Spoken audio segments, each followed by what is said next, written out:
the regulations that would be presented by the Department of Justice that deal with protected disclosure for employees. Mr. Makulubeja.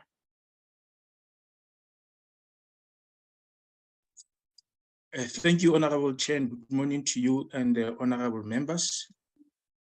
Today, Chair, I am joined by my Chief Director, Advocate Sibele Meta.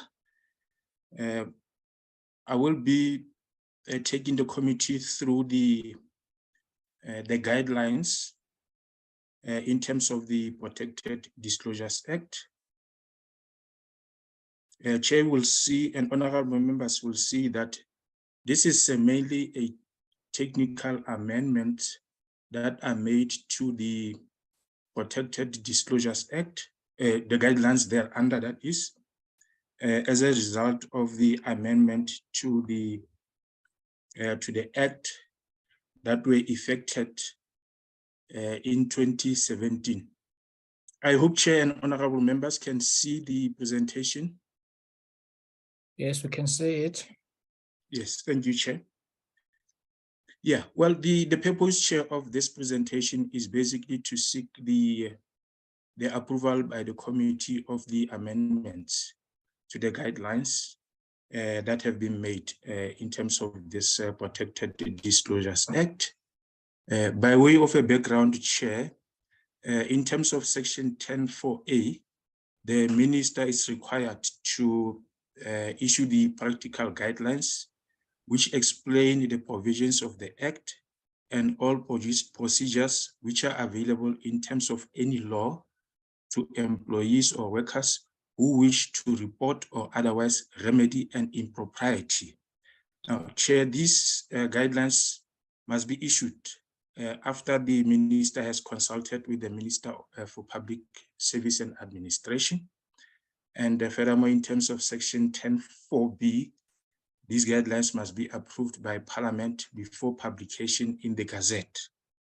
Now, Chair and honorable members may have been aware that there currently are these guidelines which have been gazetted on the 31st of August 2011.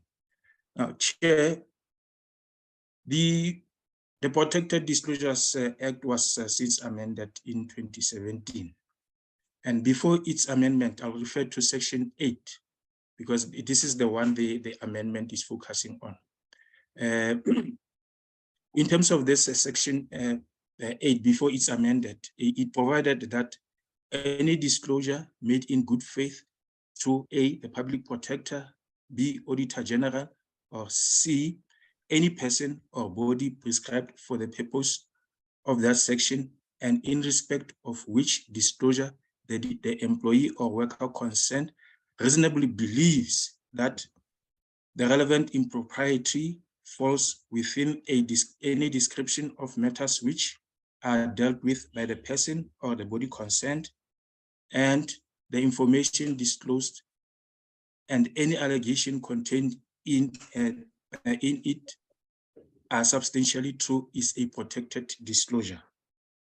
If I may go back to the previous slide, I just want to highlight that the two bodies that were identified by this section were the public protector and the Auditor General, and generally any person or body prescribed. Now, in August, when the Section 8.1 was amended, the intention was to specifically include the 4 commissions, that is the South African Human Rights Commission, the Commission for Gender Equality, Commission for Promotion and Protection of Rights of Cultural, Religious, and Linguistic Communities, and the Public Service Commission as other institutions to which disclosures could be made. So on top of the Public Protector and the Auditor General, these commissions were included as bodies to which the protected disclosures can be made.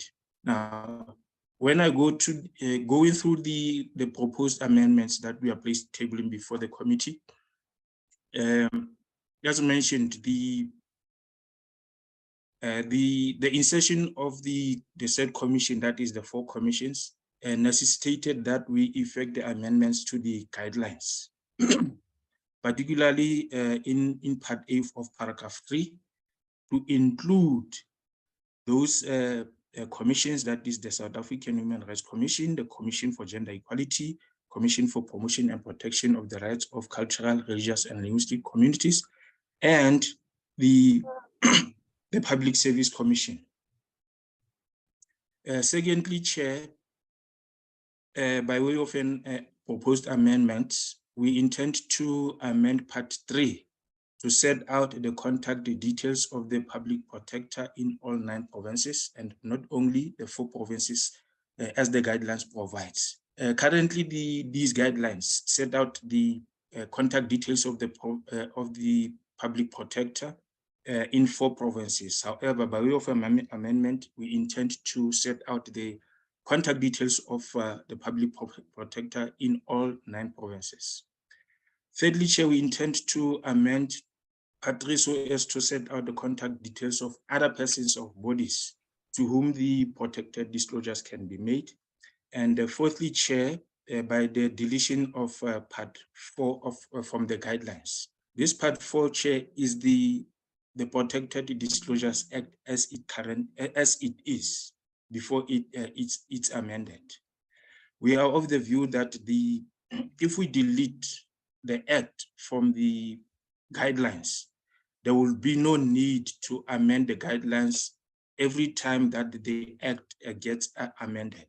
Now, Chair, at this stage, I would like to pause and share the current the current guidelines, so as the committee can be able to see the way they are now and what we intend to do in terms of the amendments. Now, Chair, as I've mentioned, the amendments or the guidelines were gazetted in 2011. I'm not going to go through all the contents of the guidelines, but just to highlight where we intend to effect the amendments. In the first instance, Chair, we are going to amend the footnote where it says the provisions of the Act are reflected at the back of the guidelines. As I've mentioned, Chair, we intend to delete the Act entirely from the guidelines because so as to avoid having to amend it every time that the Act gets amended. I'm going to jump to this page where we will be making the amendments. As I've mentioned, only the public protector and the auditor general are stipulated in the guidelines. However, the amendments necessitated that we include the 4 commissions, and now this is the explanation as to the mandates of the public protector and only the auditor general. So by way of an amendment, we will be including the commission and expression as to the mandate that they are given in terms of the Act. I'm going to skip, Chair, to another part of the my apologies, of the guidelines where we are going to be making the amendments, which is Part 3. As I've mentioned, Chair, the public protector, the contact details thereof in terms of the current guidelines does not set out all the contact details of the public protector. Only those 5 offices have been set out, and also the contact details of the public protector of the auditor general, I beg your pardon, are disclosed. Now, in this next page, Chair, is the Act in its entirety, the way it is before it has been amended. And I'll just go to highlight Section 8 that we are amending, Chair. It currently discloses the Public Protector, and the Auditor General. So essentially, we are saying this needs to be amended, or the act itself needs to be deleted. Now, Chair, thirdly, I'm going to share the screen of the guidelines as amended.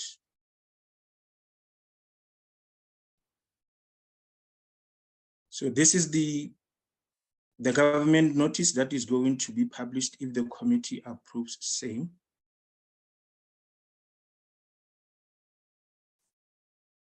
In paragraph 1, we have the definitions, and essentially we are defining the current practical guidelines. And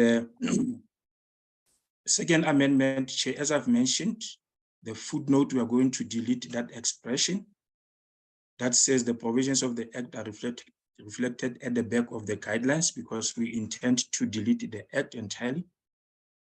And thirdly, Chair,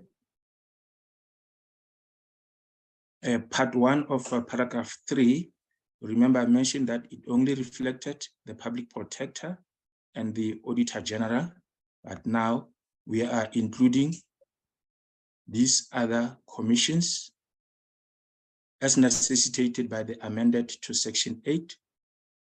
And we are also giving an explanation or a narration of their mandate in respect of each one of them as contained in there.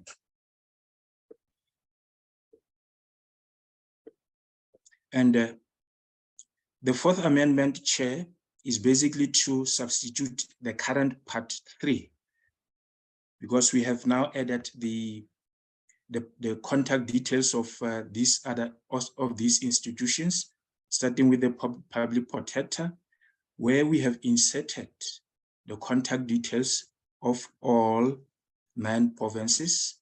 And you'll see, Chair, we put them in an alphabetical order.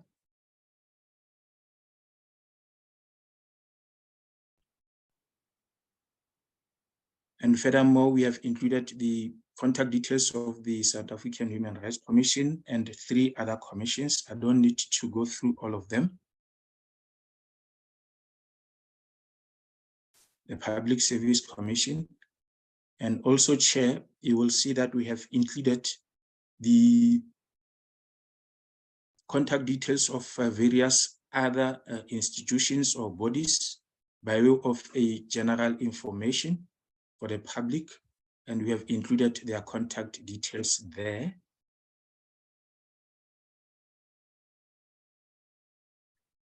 Chair, the highlighted portion is the insertion that we have just made after a letter was submitted by the minister to Parliament. So this is a latest insertion that we request the committee to consider including, and if the committee agrees, we'll request that it be the contact details of the Council for Medical Schemes be included.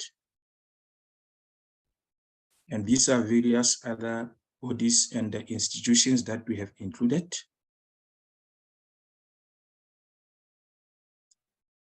And I'm going to scroll to the last part where it is an indication of our intention, Chair, to delete the act from the guidelines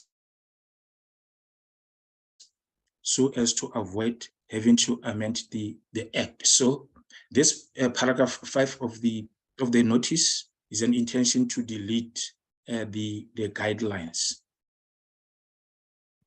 Now, Chair, I'm going to go back to the presentation so that I can indicate further.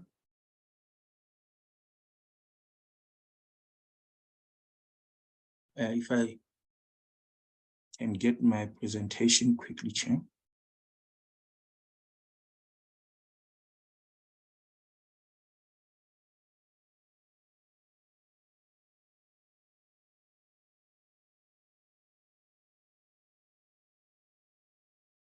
Now, Chair, this is the, my apologies, this is the next slide from the previous one, where we are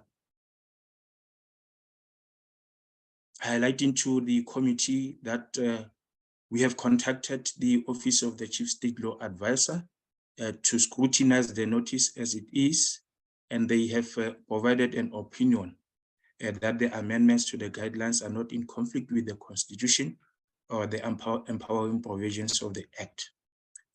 Furthermore, Chair, I have indicated that the Minister of Justice must consult the Minister of Public Service and Administration before the guidelines are submitted to Parliament for approval. We have, my apologies, Chair, we have consulted, that is, the Minister has indeed consulted the Minister of Public Service and Administration.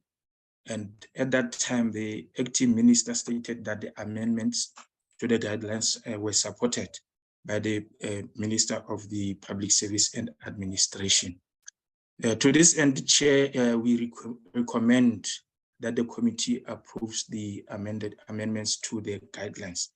And this, Chair, brings me to the end of my presentation, and I thank you. Thank you very much, Mr. Makulubete, and welcome to your Chief Director, Mr. Sibelecha. Am I right? Sibelemeja. Sibelemeja. Thank you very much. Okay. Thank you very much. You're welcome, sir. Members, are there any questions or comments? Sorry, Chair, I can't raise my hand. I'm using a cell phone. If I may just add the comment, if you may allow, please. Okay. Yeah, the request that Mr. Mukulubete highlighted in respect of the edition, we received it on the 26th of April from the Council for Medical Schemes after they've noted that they are not included. So they are established in terms of the Medical Schemes Act.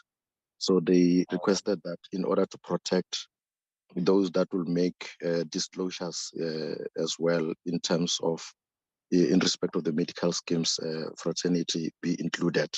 So hence the request is made only at this point, Chair. Thank you. Thank you very much. Members, any questions or comments? Honorable Nibot Tohan.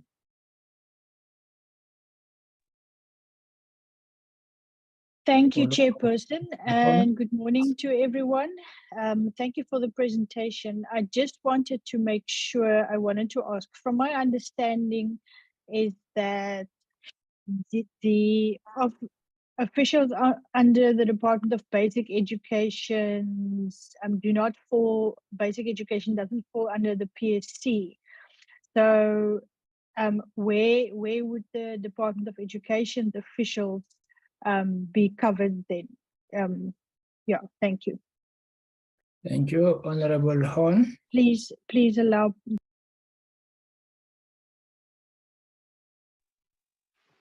Yes, thank you, Chair, and good morning to all colleagues and the department.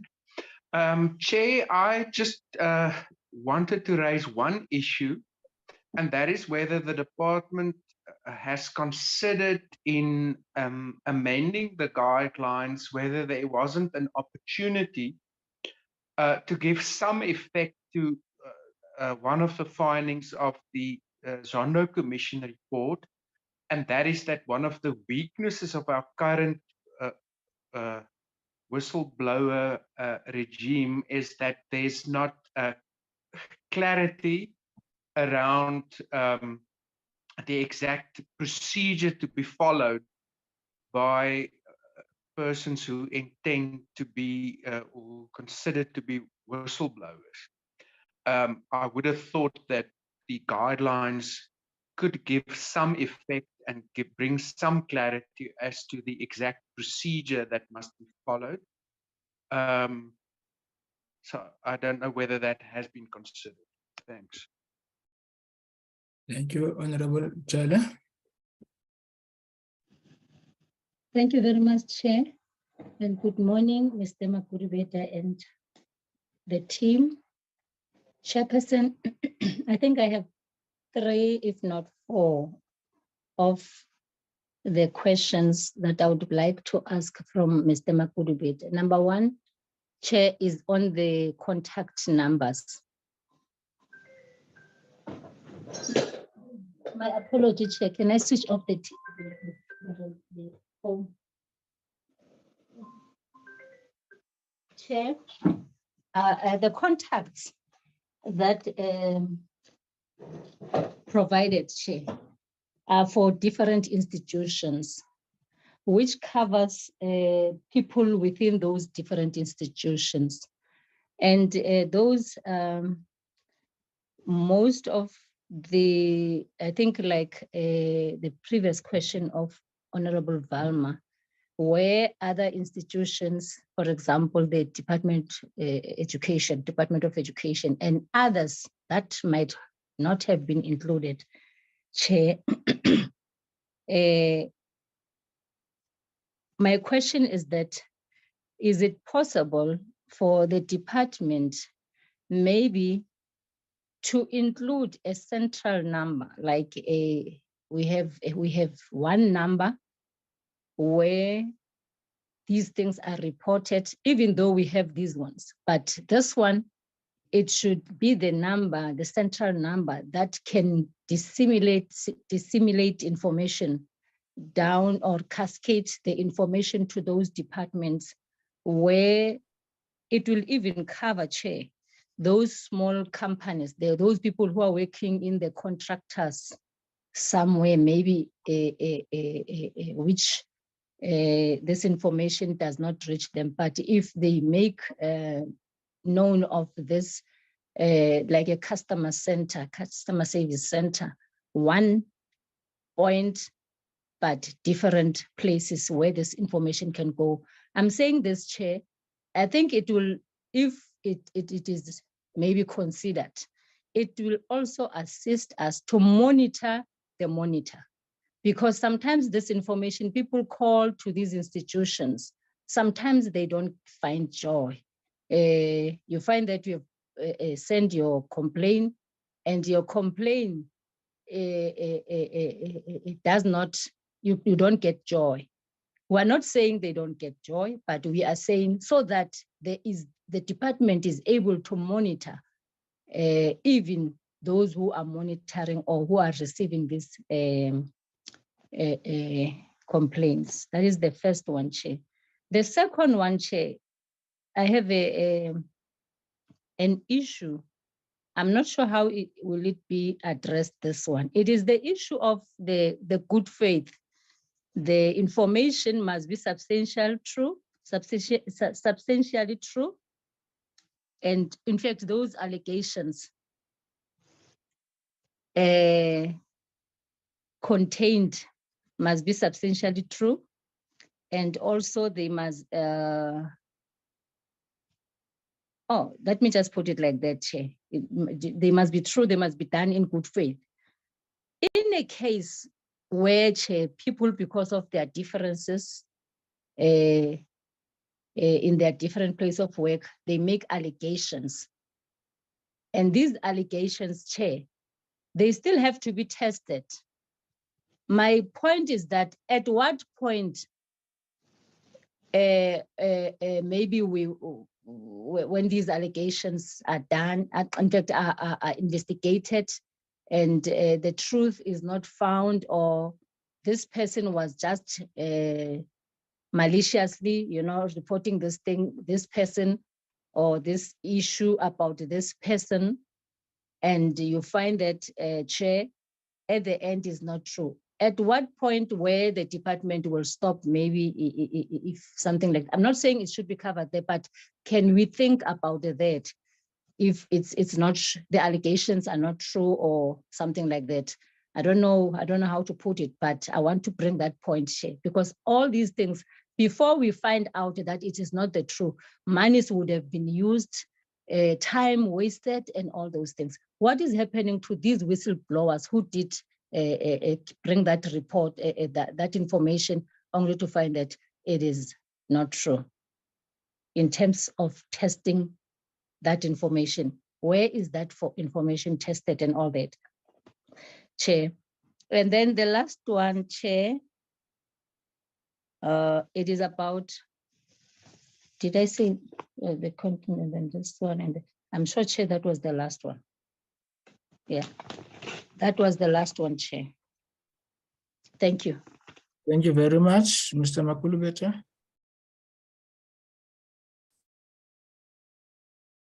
Thank you very much, Chair. In order to respond, I'm going to share this slide. I'm going to share the guidelines as they currently stand here to highlight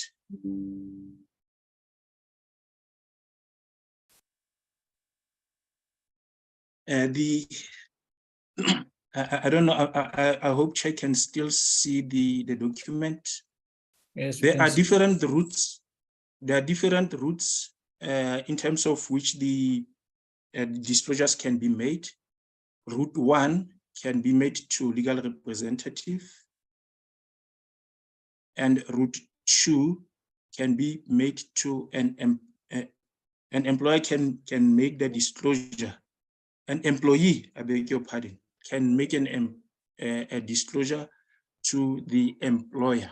So we are not making this institution a closed list.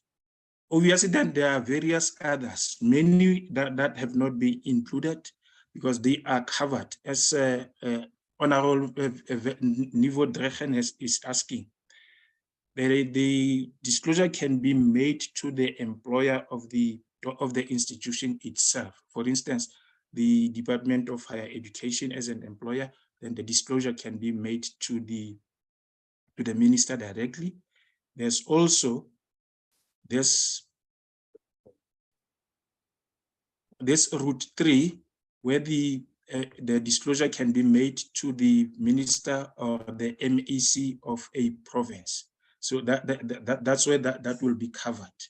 The issue of considering the Zondo Commission's report, Chair, the department is looking into that. And I hope my chief director can give further details in relation to that if necessary. There's a project, it is a separate project in terms of which the act itself, that is the Protected Disclosure Act, is being reviewed in light of the recommendations made by the Zondo Commission. So that is a separate project apart from this one, because it will be an ongoing type of a project. So those recommendations will be considered within that project. The issue of customer center, I submit, Chair, it's not a matter that we can do in this these guidelines, because there should be a body that will establish that call center, so that it can cover everyone who intends to submit their disclosures. However, there's a provision also in the Act itself to say that if, for instance, a disclosure is submitted to a certain institution, only to find that it's not supposed to have been submitted to that institution, but any other institution, then in terms of the Act, the institution to which the disclosure has been submitted is obliged to submit that disclosure to the relevant institution that is required to or obliged to deal with that disclosure. The issue of good faith, it is also covered in the Act. Chair, I'm going to refer to the exact section. It's section 9B. That is section 9, capital B, with the heading Disclosure of False Information. Chair, in a nutshell, if a person discloses false information in terms of the disclosures, that person can be found guilty and liable on conviction to a fine or imprisonment for a period not exceeding 2 years, or both a fine or such imprisonment. So, Chair, although the intention is to ensure that members of the public, or essentially the employees, are free to report any impropriety or criminality, they should be able to do that without fear.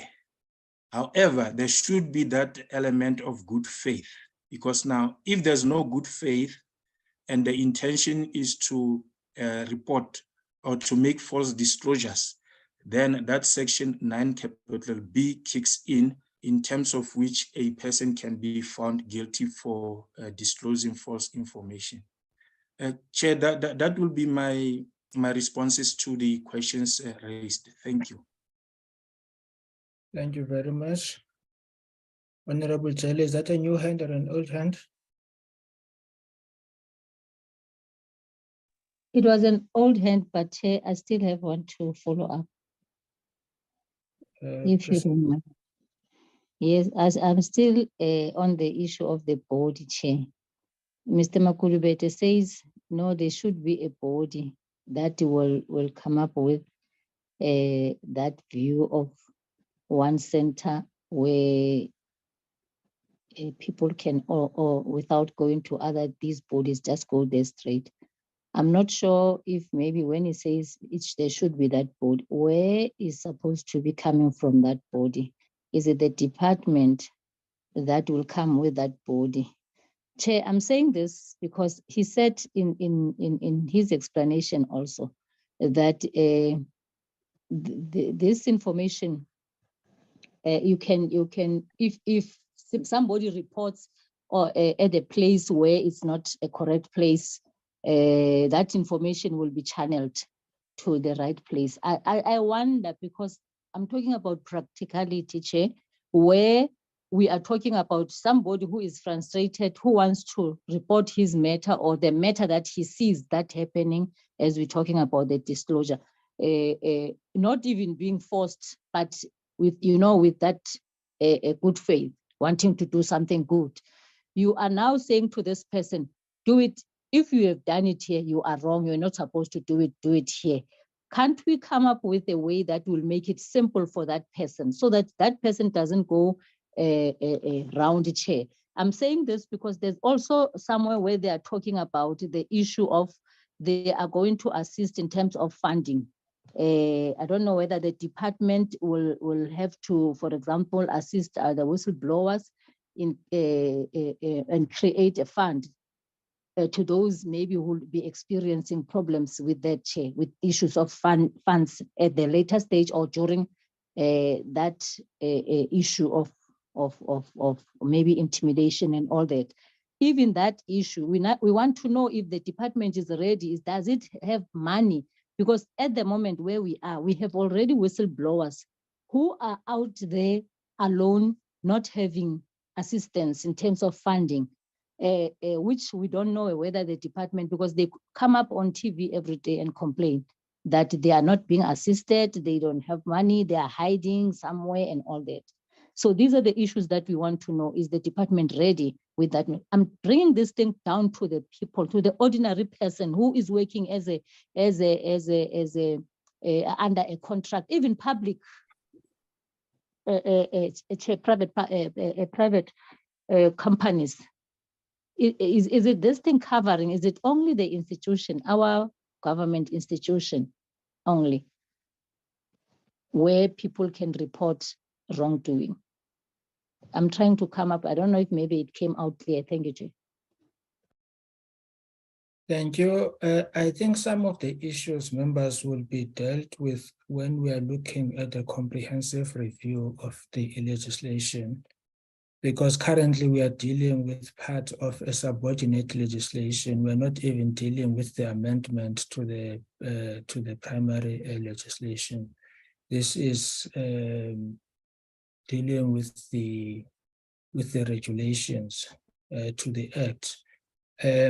I think what maybe we might need to do is to have the chief director, who we are told that is part of the project that is looking at this issue in a comprehensive way, that some of these things must find expression in a primary legislation than wanting to put these things in a subordinate legislation.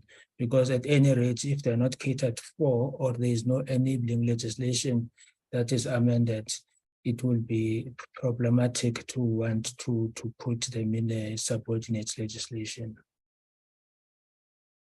Mr. Makulubete. Thank you very much, Chair. You are spot on that one, Chair. And I do get the submission by Honorable Maseko Jele, and it is an important aspect to raise. And maybe at this stage, I'm going to leave it to my chief director to respond if the department is ready to establish a body that will be overseeing the call center that can be established by this department or any other department for that matter. However, I just want to clarify the issue that I have raised to say that what I get from Honorable Maseko Jele seems to be that a person can be moved around from one institution to another. The intention of the act is to avoid that, to say that if a person reports or discloses some irregularity or criminality to a certain institution, and if that institution is not the correct institution to deal with that impropriety or criminality, that institution is obliged to refer the matter to the correct institution. It doesn't mean that is this institution that receives the complaint will go back to the complainant to say that you must go to a certain institution. No, the institution itself must refer the complaint directly to the appropriate institution. That's what I wanted to clarify at this stage. Thank you, Chair. Thank you very much, Mr. Sibili Mecha. Yeah, thank you, Chair. I'm just struggling to raise my hand with the cell phone. Yes, indeed, I need to confirm that there is a research that we have been conducting in response to the recommendations from the Zondo Commission.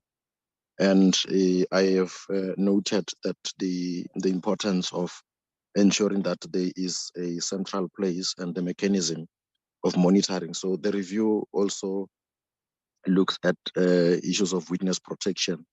Thereafter, I mean, the two combination of the two, the protected disclosures and also those who are going to be making as whistleblowers, how do they get protected? So we will in detail make sure that we come up with a discussion or we'll discuss the matter and see how can we come up with. And I think within the public service in general, I'm aware, I think in July, they are organizing a symposium that is also going to deal with the whistleblower protection and to see how as the public service can we respond to the current challenges that we are facing. Thank you, Chair. Thank you very much. Members, are we happy with the presentation? Or is there anyone who would want to make a follow-up?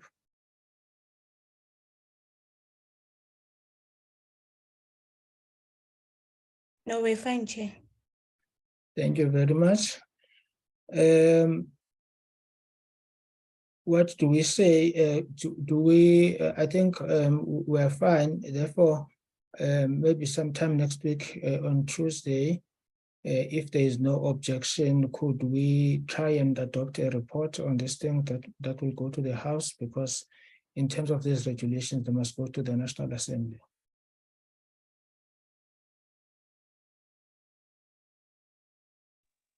No problem, Chair. I think let's take it on Tuesday. Thank you, Chair. Thank you very much. I don't have a problem either. Okay, thank you very much.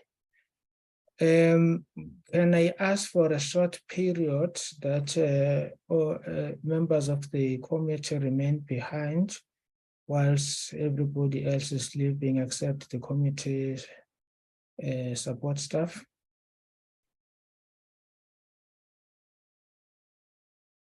Right. Thank you very much, Chair and honorable Yes, thank you members. very much, Mr. Thank you. Makulubeja. Thank you for the presentation, and Mr. Sibile Measure. Thank you very much. Thank you. Thank you.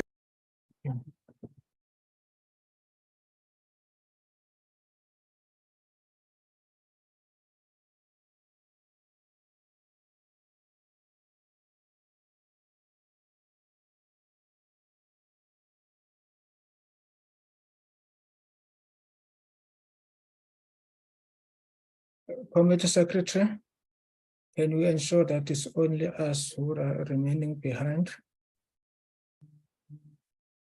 Can we take a 2 minutes break?